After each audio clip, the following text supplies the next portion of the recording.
While Salem burned witches, the Appalachian Mountains were hiding something far more disturbing.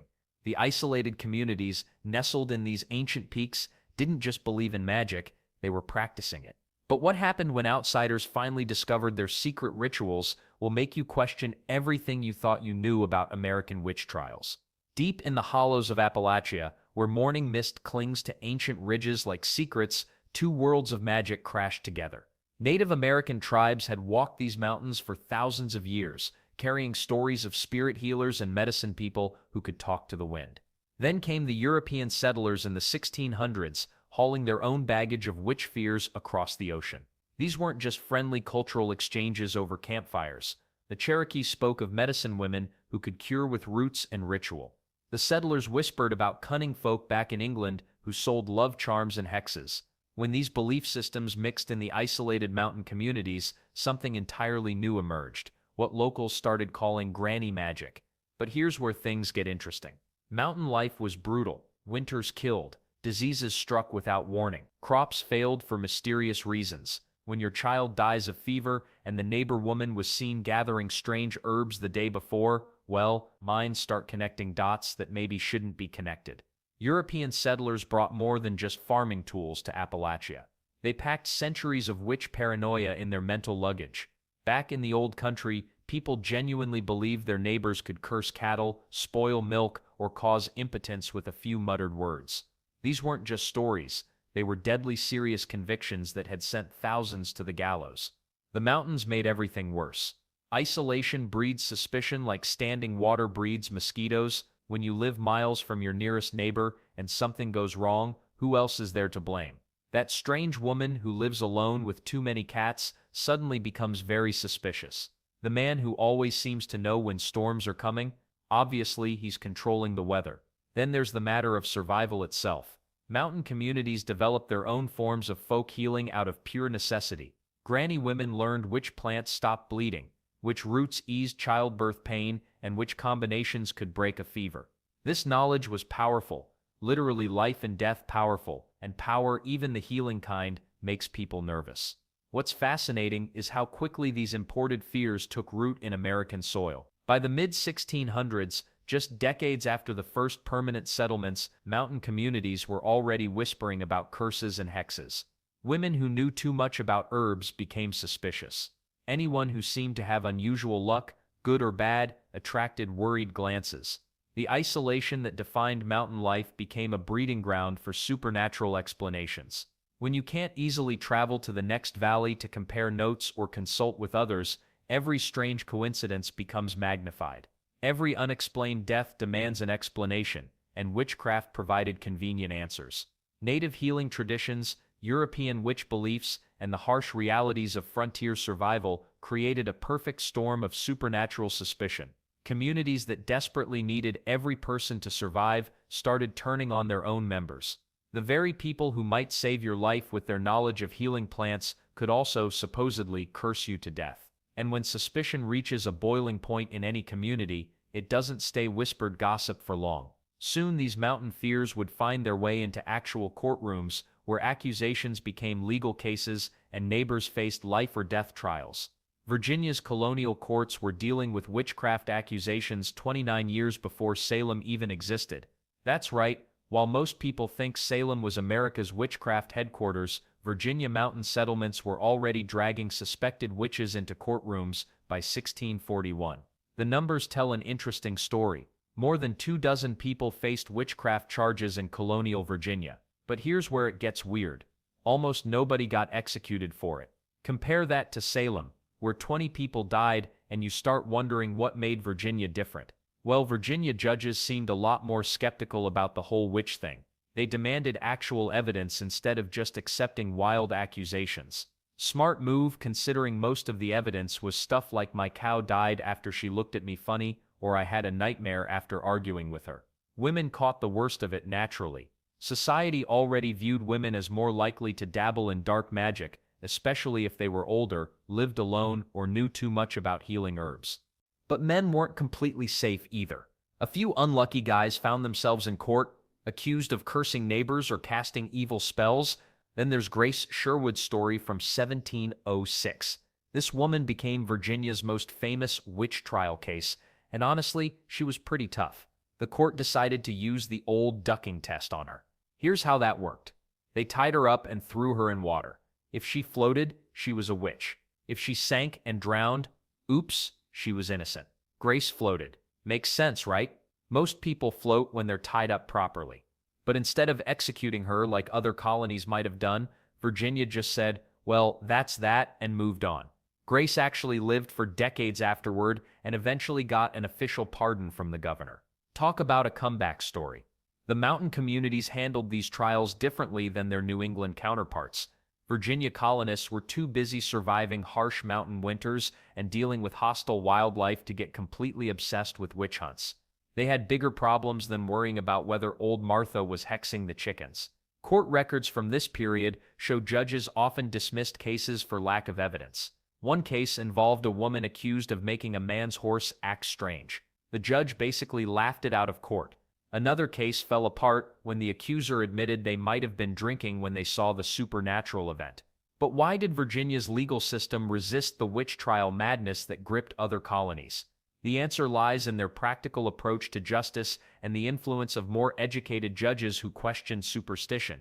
These mountain courts dealt with real crimes, theft, assault, land disputes.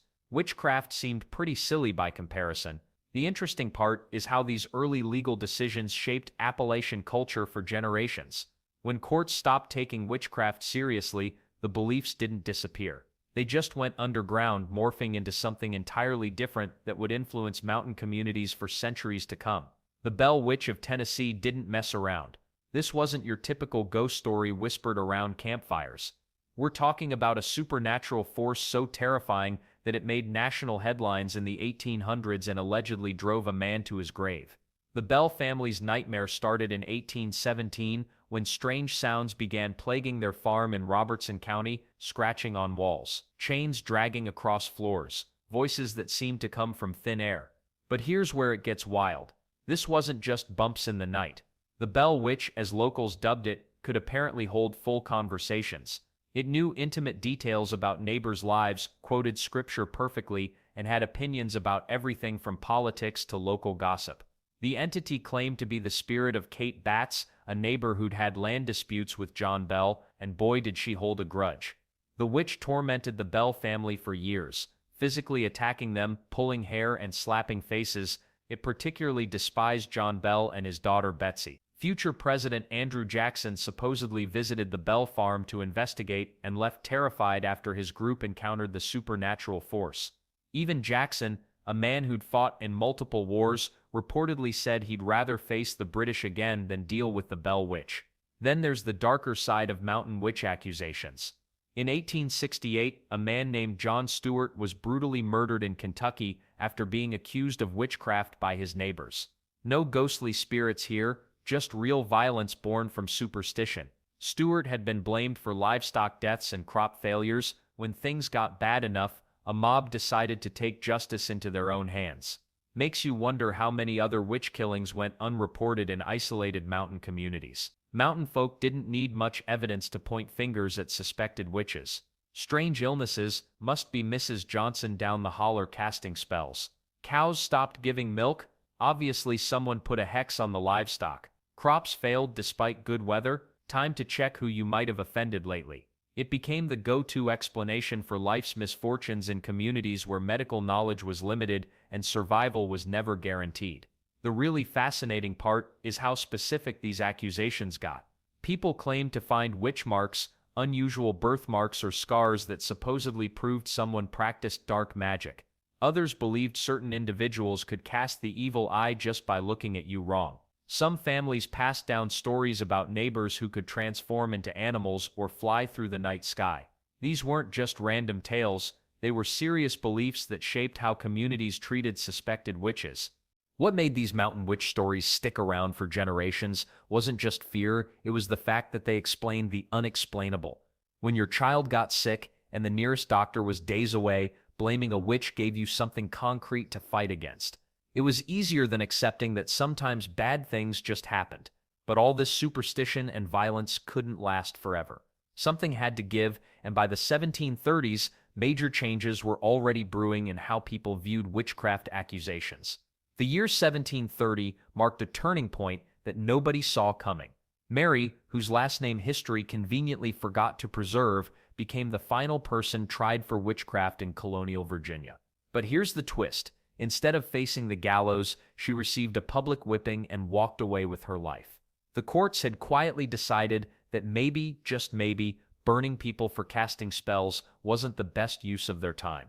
What changed? Well, judges started asking uncomfortable questions. Where exactly was the evidence? How do you prove someone flew through the night sky when your only witness is a nervous neighbor with a grudge? The legal system that once took spectral evidence seriously began demanding something more concrete than "she looked at me funny and then my cow died." Benjamin Franklin, that clever troublemaker, delivered the final blow in a 1730 newspaper piece that basically laughed witch trials out of existence. He wrote a satirical story mocking the whole concept, and people actually listened. When one of the smartest men in the colonies thinks your witch hunt is ridiculous, it's time to reconsider your priorities. Then there's the rise of what people called natural philosophy, basically early science with a fancy name. Doctors started explaining mysterious illnesses with actual medical knowledge instead of pointing fingers at the village herbalist. Failed crops? Maybe it was the weather, not witchcraft. Sudden deaths? Disease made more sense than curses. The legal system itself evolved too. New laws required better evidence and more careful procedures. Courts couldn't just accept hearsay and hysteria anymore. Judges needed proof, witnesses needed credibility, and accusers had to explain exactly how their neighbor managed to hex their chickens. Makes sense, right? But here's where it gets interesting. The beliefs didn't vanish overnight. They just went underground. Mountain communities still whispered about strange happenings and unusual neighbors. The difference was that these whispers stayed whispers. No more dragging people to court over supernatural accusations. Local folk magic actually survived better than formal witch trials ever did. Granny healers kept using their herb remedies and traditional cures.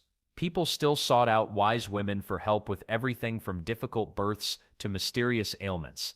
The magic stayed, but the fear loosened its grip, and the weird part is how quickly everything shifted.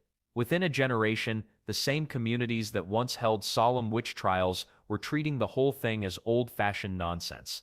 Grandparents who remembered the trials found themselves explaining to skeptical grandchildren why anyone believed such things. Education played a role too. More people could read, more books circulated through mountain settlements, and new ideas traveled faster than ever before. When you can read about the wider world, your isolated community's supernatural explanations start seeming less convincing. The transformation wasn't complete, though. Those old beliefs had roots deeper than any court ruling could reach. They'd find new ways to survive and evolve, becoming something entirely different from the deadly serious witchcraft accusations that once terrorized mountain communities. What emerged from this transformation would surprise everyone. Walk through any Appalachian town today and you'll find something fascinating. The witch trials ended centuries ago, but their fingerprints are everywhere. Local herb shops sell remedies that sound suspiciously like the granny magic that once got people dragged to court. The same plants accused witches used for healing, they're now marketed as natural wellness solutions. Makes sense, right?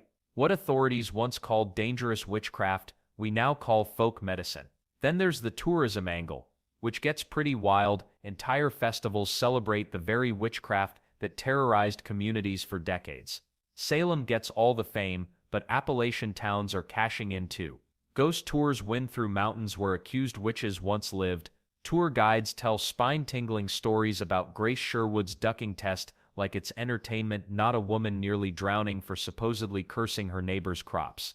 But here's where it gets really interesting. Some families still whisper about having witch blood in their lineage. Not with shame, with pride. The descendants of people who might have been executed now brag about their magical ancestry. It's like having a dangerous great-grandmother suddenly became cool. Local legends refuse to die, and honestly, they're getting stronger. The Bell Witch story spawned movies, books, and countless copycats. Every unexplained noise becomes a ghost. Every strange illness gets blamed on a curse. The difference? Nobody calls the sheriff anymore. Well, mostly nobody. Mountain communities develop this weird relationship with the supernatural that's part fear, part fascination. They'll dismiss witchcraft as nonsense, then immediately tell you about their neighbor's evil eye or warn you not to cross certain old women. Contradictory? Absolutely. Human nature? Definitely. And the weird part is how these beliefs shaped Appalachian identity itself.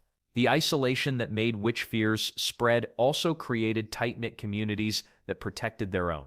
The same suspicion of outsiders that fueled accusations also preserved unique traditions. Fear and wonder got tangled up with survival, creating something distinctly Appalachian. Modern practitioners of mountain magic don't hide anymore. They call themselves herbalists, energy workers, or traditional healers. They use the same techniques their ancestors used, reading signs, brewing remedies, removing blocks from people's lives. The language changed, but the practice survived. Let's not forget how deeply this history runs in the region's storytelling culture. Every holler has its witch tale. Every family has its supernatural encounter. These aren't just stories, they're cultural DNA. They explain how a harsh landscape shaped people who were equal parts practical and mystical. The courthouse records from those old trials are tourist attractions now. People pay money to read about their ancestors' misery. Libraries host lectures about local witch history. The same communities that once shunned accused witches now put their stories on t-shirts. What started as imported European fears mixed with Native American beliefs became something uniquely American. The witch trials ended, but they left behind a region comfortable with mystery, respectful of nature's power, and suspicious enough to survive. The mountains keep their secrets, but they share their stories. And those stories shaped a culture that still believes in magic. They just call it something else now.